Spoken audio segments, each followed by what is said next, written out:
I want to ask you something, and I want you to notice how hard it is to answer. What do you actually want? Not what you should want, or not what would be responsible or practical to want. Not what would make life easier for the people around you or fit neatly into the version of yourself you've been presenting to the world. What do you, the actual woman inside all of this, genuinely, honestly want? For your days, for your relationships, for your mornings, for the hours that are theoretically yours, for the years ahead that no one has claimed yet.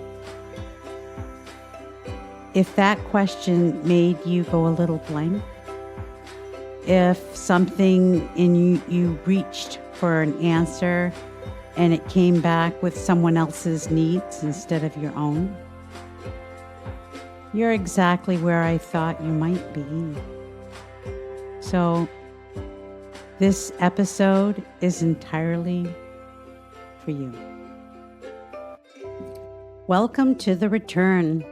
Wherever you are right now, in your bed, on the couch, in a quiet room with the door closed, I want you to know that for the next few minutes, you don't have to be anyone. Not the mother, not the spouse, not the woman who holds it all together. Just you. Let's take a nice cleansing breath together. In through the nose and out through the mouth.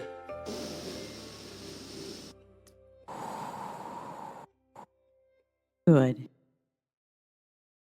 I want to share something that took me a long time to understand. Knowing what you want is a skill. And like any skill, it weakens when you don't use it. Most of us, women especially, women of our generation with particular certainty, have spent so many years in service of other people's needs that the muscle for locating our own desires got very quiet. It's not broken, it's not gone, just quiet. It's been underused and a little uncertain of itself. We became fluent in the needs of the people around us. We could read a room and sense a shift in someone's mood, anticipate a problem before it surfaced, and that's a genuine gift.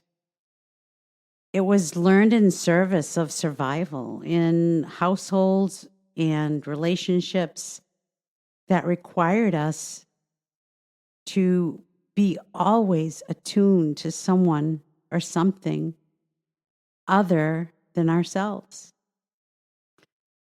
But here's what happens over time. You become so fluent in everyone else's needs that your own become a foreign language. When someone asks you what you want for dinner, you genuinely don't know. When you have a free afternoon with no obligations, you feel vaguely anxious rather than delighted. When someone says, "What do you want for yourself this year?" the question feels enormously and slightly terrifying, like being asked to answer in a language you once knew but have mostly forgotten. I was 40-something years old when I sat down and tried to answer that question honestly. What do I actually want? Not what I should want, not what would be practical or reasonable or good for everyone involved. What did I, Tammy, genuinely want for my own life?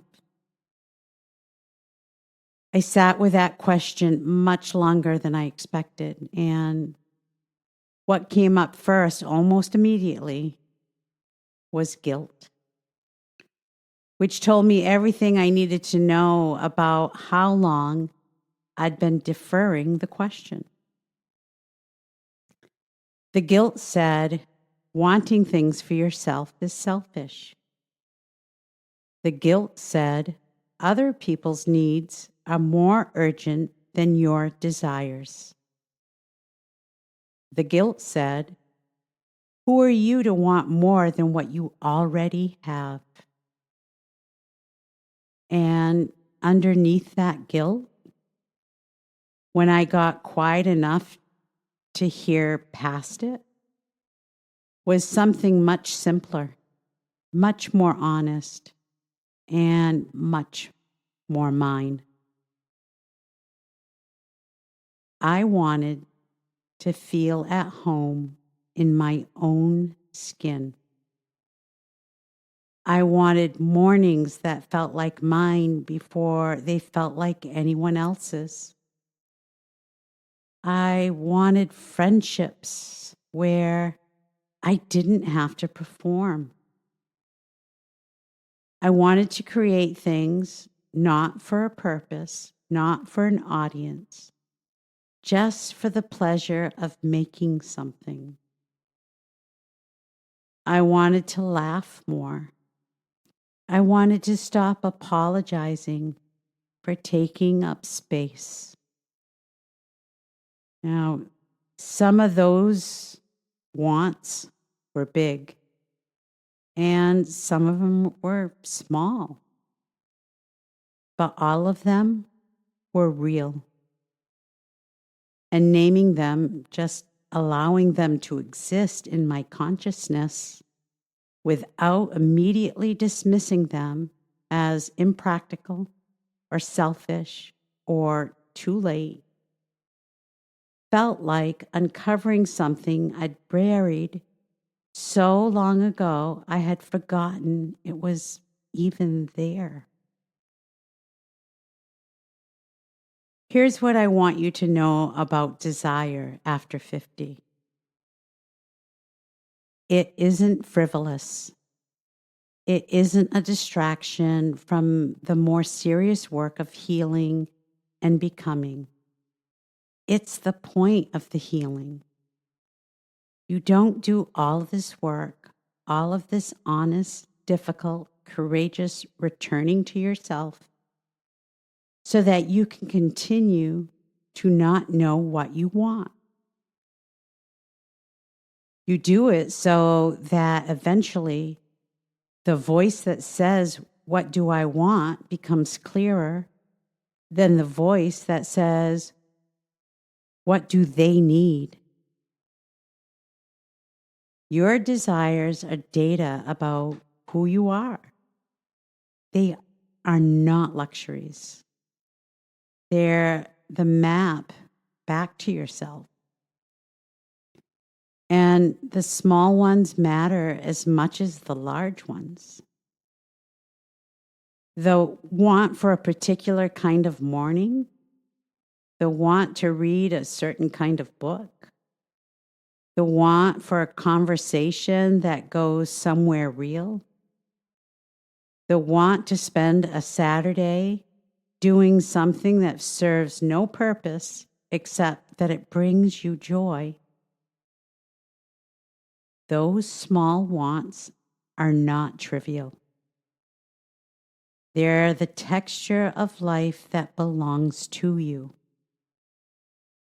And a life that belongs to you isn't built from grand gestures. It's built from the accumulation of small, honest choices about what you let into your days. I want to give you a simple practice. This week, Just once, in a quiet moment, I want you to ask yourself the question without immediately answering it from someone else's perspective. What do I actually want? Let the first answer come up, and I want you to notice if it's really yours or if it's borrowed from someone else's expectations. If it's borrowed, set it aside gently and ask again. What do I actually want? Let it be small if small is what's true. Let it be surprising. Let it be something you've never said out loud. Just let it exist somewhere without immediately having to defend it or justify or make it practical. You don't have to act on it tonight. You just have to let yourself know it's there. That's the beginning. That's where the reclamation starts. You are allowed to want things, not just the noble things, the healing, the growth, the becoming, but the ordinary things, the delightful things, the things that serve no purpose except that they're yours. You've spent a long time being the woman who tends to what everyone else needs. And she's good and faithful and deserving of every honor. But she's also allowed, starting now and starting tonight, to tend to herself. What do you want? Let that question be the last thing you hold before sleep. Rest well tonight. I'll see you in the next episode.